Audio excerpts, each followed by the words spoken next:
নমস্কার। সিনেমার্গির একটি নতুন পর্বে আপনাদের স্বাগত।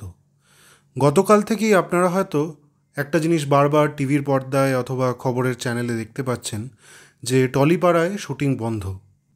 প্রসেনজিৎ চ্যাটার্জি এবং অন্যান্য অভিনেতা অভিনেত্রীরা মিলে শুটিং ফ্লোরে এসে দাঁড়িয়ে আছেন, কিন্তু টেকনিশিয়ানরা আসেননি বলে শুটিং হয়নি। এবং অনেক পরিচালকরা টেকনিশিয়ান স্টুডিওতে ভিড় করেছেন, বিবৃতি দিচ্ছেন, এবং একটি নাম বারবার হয়তো তার মধ্যে উঠে আসছে, যেটি আপনাদের কানে আসছে। নামটি হচ্ছে রাহুল মুখার্জি। কী এমন করেছেন রাহুল মুখার্জি যার ফলে শুটিং বন্ধ হয়ে গেছে, টলিপাড়া অচল হয়ে গেছে এবং পরিচালক এবং টেকনিশিয়ানদের মধ্যে একটি সংঘাত হতে দেখা যাচ্ছে? ফেডারেশন, গিল্ড, এই কথাগুলো বারবার উঠে আসছে।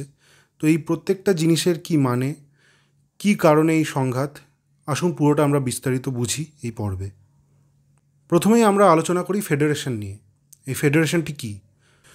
ফেডারেশন হচ্ছে একটি সংস্থা অথবা একটি সংঘ, যেটি আপনার টিভির পর্দায় অথবা সিনেমার স্ক্রিনে যে সকল কাজ দেখছেন, সেই সকল কাজের পিছনে যেই সকল কলাকুশলীরা রয়েছে তাদের একটি সংঘ।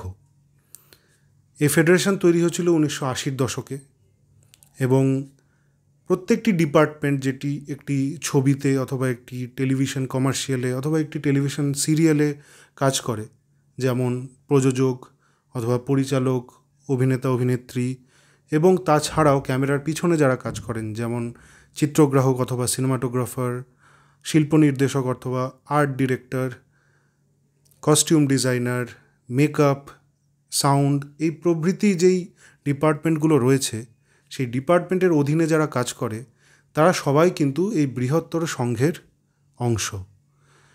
এবং এই সংঘের অথবা ফেডারেশনের মূল কাজ হচ্ছে এই সকল কলাকুশলীরা যাতে সময় সময় তাদের কাজের জন্য পারিশ্রমিক পায়, তাদের প্রতি যেন কোনো রকম অনিয়ম বা অবিচার না হয় কর্মক্ষেত্রে, এবং বিভিন্ন যে বিধি নিষেধগুলো রয়েছে সেগুলো মেনেই যেন তাদের দিয়ে কাজ করানো হয়, সেটি দেখাই এই সংঘের কাজ।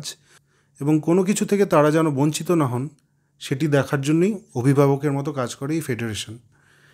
এবং এই ফেডারেশনের মধ্যেও বিভিন্ন অংশ রয়েছে, যেমন প্রযোজকদের একটি সংস্থা রয়েছে, প্রডিউসার্স গিল্ড, পরিচালকদের সংঘ সেটা হচ্ছে ডিরেক্টরস গিল্ড, আর্টিস্ট ফোরাম হচ্ছে অভিনেতাদের সংগঠন, এবং টেকনিশিয়ানসদের সংগঠন হচ্ছে টেকনিশিয়ানস গিল্ড। এবার এই টেকনিশিয়ান কারা? মূলত একটি ছবিতে যে বিভাগগুলো রয়েছে সেগুলোর এক একজন করে বিভাগীয় প্রধান রয়েছে। সেই বিভাগীয় প্রধানের নিচে যারা কাজ করছে, অর্থাৎ একটি সিনেমাটোগ্রাফি ডিপার্টমেন্টে সিনেমাটোগ্রাফারকে যারা অ্যাসিস্ট করছেন, যারা লাইটটা কেমন হবে সেটা ঠিক করছেন, অথবা আর্ট ডিরেকশন ডিপার্টমেন্টে আর্ট ডিরেক্টর যেভাবে সেটটিকে দেখতে চান হাতে পায়ে কাজ করে যারা সেই সেটটিকে রেডি করে দিচ্ছে, অথবা অভিনেতা অভিনেত্রীদের মেকআপ যারা করে দিচ্ছেন, কস্টিউম যারা পরিয়ে দিচ্ছেন, হেয়ার স্টাইলিং যারা করে দিচ্ছেন, তাদের বলা হয় টেকনিশিয়ান। তো মূলত ঝামেলাটা কোথায় বাঁধলো এবং রাহুল মুখার্জিরই বা ভূমিকা এর মধ্যে কী? কয়েক মাস আগে একটি বাংলাদেশি সংস্থা, প্রযোজনা সংস্থা, কলকাতায় আসে একটি ছবির কাজ করার জন্য, এবং রাহুল মুখার্জিকে সেখানে নিযুক্ত করা হয় পরিচালক হিসেবে। কিছুদিন কলকাতায় শুটিং করার পর সেই ছবির কাজ বন্ধ হয়ে যায়, কারণ কলকাতার যে টেকনিশিয়ানস গিল্ড তারা এই প্রযোজনা সংস্থার কাছে পারিশ্রমিক হিসেবে কলকাতার যা রেট তার থেকে 3 গুণ রেটে পারিশ্রমিক চান। এবং তার মূল কারণ হচ্ছে তারা এই বাংলাদেশি প্রযোজনা সংস্থাকে একটি বিদেশি সংস্থা হিসেবে দেখতে শুরু করেন, এবং ইউরোপীয় কোনো প্রযোজনা সংস্থা অথবা আমেরিকান কোনো প্রযোজনা সংস্থা কলকাতাতে এসে কাজ করলে তাদের যা পারিশ্রমিকের রেট হওয়া উচিত, এই বাংলাদেশি প্রযোজনা সংস্থার কাছেও সেই রেটই চাওয়া হয়। কিন্তু আপনারা বুঝতেই পারছেন যে এই প্রথম বিশ্বের যে সকল দেশ, সেখানকার যে সকল প্রযোজনা সংস্থা, তারা একটি ছবি যেই বাজেটে শ্যুট করার ক্ষমতা রাখে, বাংলাদেশের একটি প্রযোজনা সংস্থা সেই বাজেটে শ্যুট করার ক্ষমতা রাখে না। সেই কারণে তারা কলকাতা থেকে তল্পিতল্পা গুটিয়ে নিয়ে বাংলাদেশে ফেরত চলে যায়, এবং সেখানে গিয়ে তারা বাকি শ্যুটটি সম্পন্ন করেন রাহুল মুখার্জির পরিচালনার অধীনে। এবং এখান থেকেই শুরু হয় রাহুল মুখার্জি বনাম ফেডারেশনের দ্বন্দ্ব। ফেডারেশনের বক্তব্য, রাহুল মুখার্জি এখানকার টেকনিশিয়ানদের বঞ্চিত করে বিদেশে গিয়ে সেখানকার টেকনিশিয়ান নিয়ে কাজ করেছেন, এবং সেই কারণে তারা চান রাহুল মুখার্জির ওপর নিষেধাজ্ঞা জারি করা হোক, যাতে তিনি আর এখানে কাজ করতে না পারেন। এবার এখানে একটি যৌক্তিক সমস্যা রয়েছে, কারণ যখন বম্বে থেকে কোনো একটি প্রযোজনা সংস্থা কলকাতায় এসে কাজ করছে, যেমন কিছুদিন আগেই নেটফ্লিক্সের একটি সিরিজ কলকাতায় শ্যুট হলো, তখন কিন্তু কলকাতার টেকনিশিয়ানদের নিয়েই কাজ করতে হচ্ছে, তারা কিন্তু বম্বে থেকে টেকনিশিয়ান এনে কাজ করছেন না। তো সেক্ষেত্রে যখন বাংলাদেশের একটি প্রযোজনা সংস্থা বাংলাদেশে শ্যুট করবে, তখন কখনোই কলকাতা থেকে টেকনিশিয়ান নিয়ে সেখানে কাজ করা সম্ভব না, বাংলাদেশের টেকনিশিয়ান নিয়েই কাজ করতে হবে। তো এই জায়গায় দাঁড়িয়ে রাহুল মুখার্জি কোনো রকম নিয়ম উল্লঙ্ঘন করেননি। তার পাশাপাশি তিনি একজন স্বাধীন পরিচালক, তিনি দেশ বিদেশে বিভিন্ন জায়গায় যখনই কোনো কাজের সুযোগ পাচ্ছেন, সেই কাজটি তাকে করতে দেওয়াটাই হচ্ছে নিয়ম। তিনি যখন কলকাতায় আবার শ্যুট করছেন, তখন তো তিনি কলকাতার টেকনিশিয়ানদের নিয়েই কাজ করতে গিয়েছিলেন, কিন্তু সেখানেই টেকনিশিয়ানরা বাদ সাধলেন এবং বললেন রাহুল মুখার্জি যেই সেটে থাকবেন সেই সেটে তারা কাজ করবেন না, এবং এই কারণেই গতকাল শ্যুট হয়নি।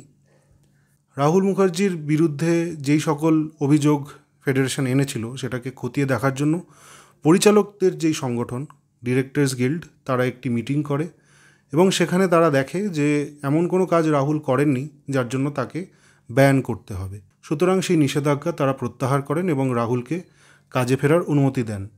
কিন্তু বৃহত্তর যে ফেডারেশন, তার অধীনে থাকা এই টেকনিশিয়ানস গিল্ড এই বিষয়টি মেনে নিতে পারেন না এবং তারা অঘোষিতভাবে রাহুল মুখার্জিকে বয়কট করেন, তার শ্যুট বয়কট করেন।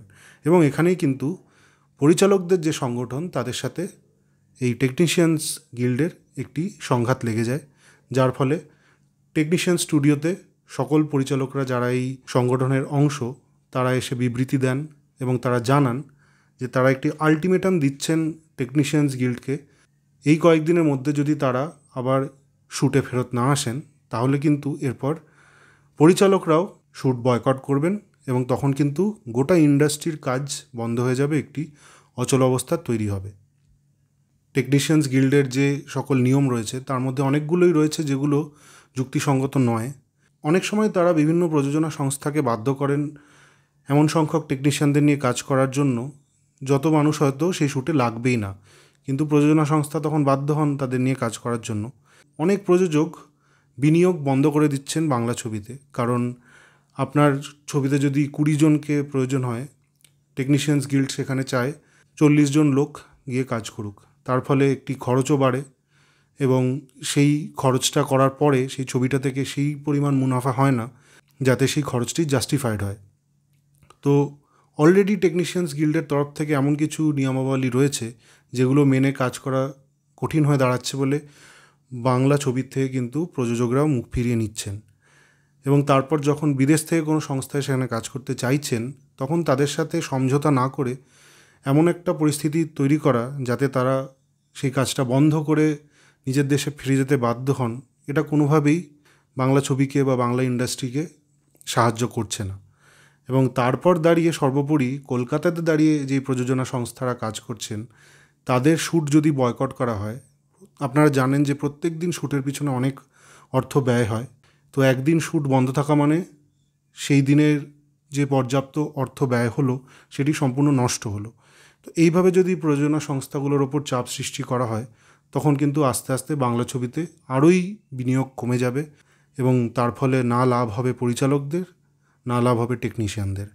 তো আশা করব যে এই দুই পক্ষ নিজেদের মধ্যে বসে কথাবার্তা বলে খুব তাড়াতাড়ি এটির একটি সমাধান বার করবেন, যাতে আবার আমরা দেখি যে বাংলা ছবির কাজ শুরু হচ্ছে নতুন দমে এবং আমাদের ইন্ডাস্ট্রি আরও এগিয়ে যেতে পারে, আরও অনেক কাজ হতে পারে, আরও অনেক বাণিজ্যিক সাফল্য আসে সেই ইন্ডাস্ট্রির হাত ধরে। আশা করছি এই পুরো বিষয়টি আপনাদের আমরা বোঝাতে সক্ষম হলাম। এবার এই বিষয়ে আপনাদের কি মতামত, সেটা আপনারা নিচে কমেন্টের মাধ্যমে লিখে আমাদের জানান। আমাদের পর্বগুলো যদি ভালো লেগে থাকে তাহলে চ্যানেলটিকে সাবস্ক্রাইব করুন, ভিডিওটিকে লাইক করুন এবং শেয়ার করে দিন আপনাদের বন্ধুবান্ধবদের সাথে। ধন্যবাদ।